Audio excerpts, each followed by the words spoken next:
अगर कोई railway station पर जाकर ये कहे कि आप हमें बंबई का टिकट दे दो, और जब टिकट उसे मिल जाए तो टिकट देने वाले से वो पूछे, भाई तुम कभी बंबई गए हो?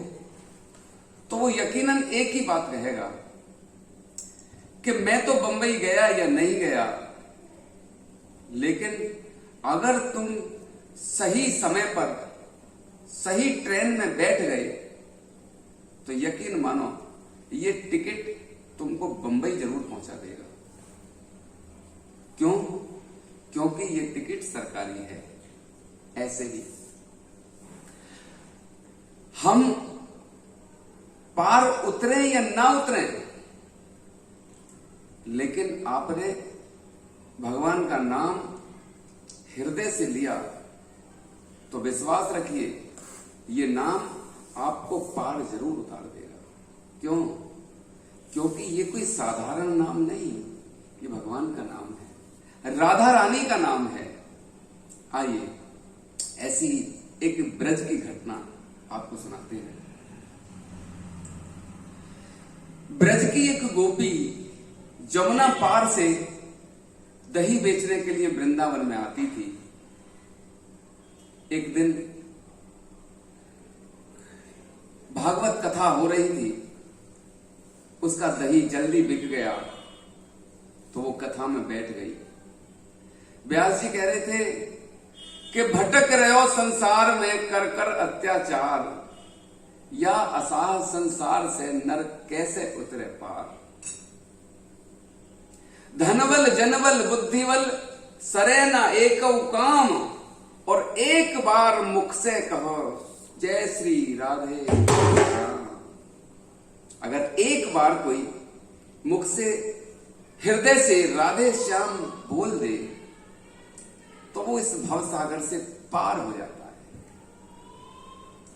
अब गोपी ने सोचा कि भवसागर कोई सागर होता होगा। वो सोचने लगी कि जब ये नाम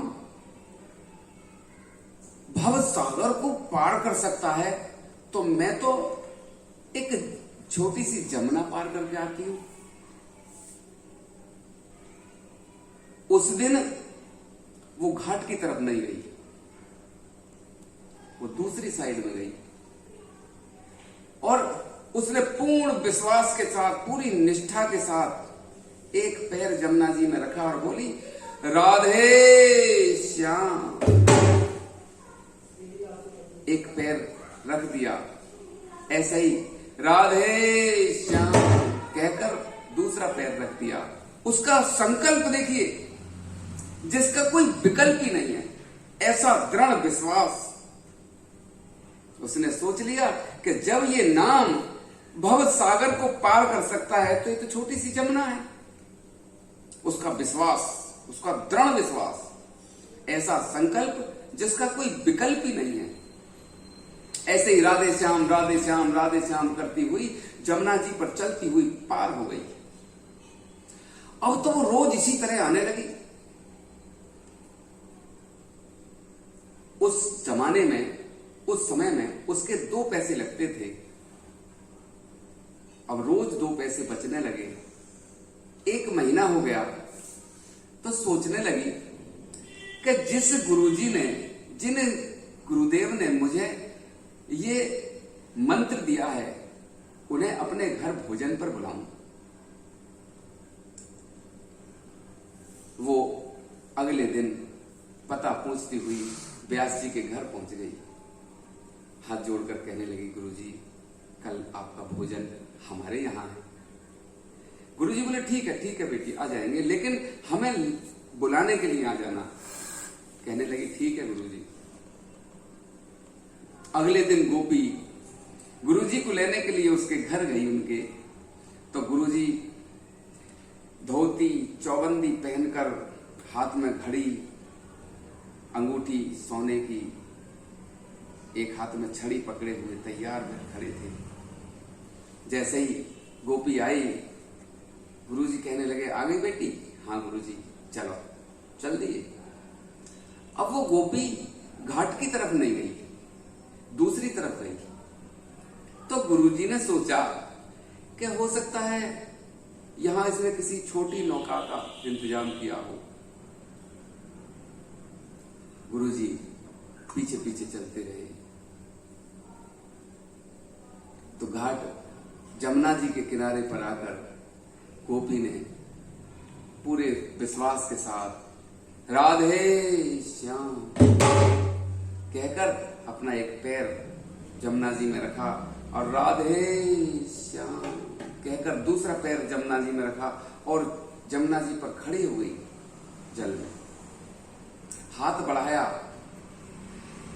गुरुजी को लेने के लिए। तो गुरुजी ने सोचा यहां जमुना जी में कुछ किसी चीज पर खड़ी होगी, ये कोई पत्थर होगा उस पर खड़ी है। गुरुजी ने जैसे ही अपना पहला कदम आगे बढ़ाया तो कमर तक डूब गए।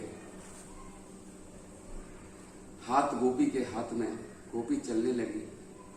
अब गोपी एक ही बात कहे, आइए आप लोग भी बोलिएगा मेरे साथ, गुरुजी बोलो राधे श्याम, गुरुजी बोलो राधे श्याम, गुरुजी बोलो राधे श्याम, गुरुजी बोलो राधे श्याम।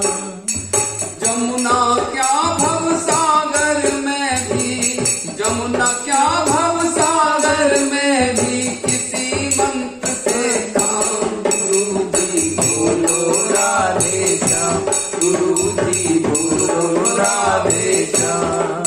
अब गुरुजी राधे श्याम ना बोले, हाथ गोपी के हाथ में है। अगर गोपी कुछ और कहे तो गोपी भी डूब जाएगी, लेकिन गुरुजी बोल नहीं रहे। गुरुजी कहने लगे गोपी तू मुझे छोड़ दे। अब गुरुजी कभी गर्दन तक कभी कमर तक पानी में डूब रहे हैं। गोपी गुरुजी का हाथ पकड़कर चले जा रही है। तो गुरुजी कहने लगे गोपी तू मुझे छोड़ दे, तू जानती नहीं है मेरा लड़का बहुत बड़ा अफसर है, तुझे छोड़ेगा नहीं। लेकिन गोपी तो बस एक ही बात कहे, कौन सी, गुरुजी बोलो राधे श्याम, गुरुजी बोलो राधे श्याम। जमुना क्या भव सागर में भी, जमुना क्या भव सागर में भी किसी मंत्र से काम, गुरुजी बोलो राधे श्याम, गुरुजी बोलो राधे श्याम। गोपी चलती रही। गुरुजी कहने लगे गोपी तू मेरी घड़ी ले ले, तू मेरी अंगूठी ले ले, लेकिन तू मुझे छोड़ दे। लेकिन गोपी गुरुजी का हाथ पकड़कर चलती रही। तो गुरुजी सोचने लगे कि है चुड़ैल जादूगरनी अथवा बटमारनी नार। यही सोच कर पंडित जी फिर करने लगे पुकार, उबारो राधावर घनश्याम, उबारो राधावर घनश्याम, गुरुजी बोलो राधे श्याम, गुरुजी बोलो राधे श्याम। जमुना क्या भव सागर में भी, जमुना क्या भव सागर में भी किसी मंत्र से काम, गुरुजी बोलो राधे श्याम, बोलो राधे श्याम, गुरुजी बोलो राधे श्याम। और किस तरह पार हो गए गुरुजी। गोपी अपने घर ले गई, नए वस्त्र दिए, कहने लगी गुरुजी आपके वस्त्र भीग गए हैं, आप नए वस्त्र पहन लीजिए। अब गुरुजी सोचने लगे कि पता नहीं नए वस्त्र पहनाकर मारेगी क्या करेगी। गुरुजी को भोजन कराया गोपी ने, दक्षिणा दी गुरुजी के चरणों चरणों में प्रणाम किया तो गुरुजी कहने लगे, बेटी एक बात समझ में नहीं आई कि हम जमुना जी को कैसे पार किया हमने। तो गोपी कहने लगी, गुरुजी मुझे एक मंत्र मिल गया है। अच्छा, किसने दिया वो तुझे मंत्र? तो गोपी कहने लगी, जिसने दिया विनीत मंत्र ये पावन प्रभु का नाम, उन सतगुरु के चरणन में मेरा बारंबार प्रणाम। गुरुजी बोलो राधे श्याम, गुरुजी बोलो राधे श्याम, गुरुजी बोलो राधे श्याम, गुरुजी बोलो राधे श्याम। कहकर गोपी ने गुरुजी के चरणों में सिर रख दिया। इतना सुनते ही गुरुजी के नेत्र सजल हो गए, रोने लगे, कहने लगे, बेटी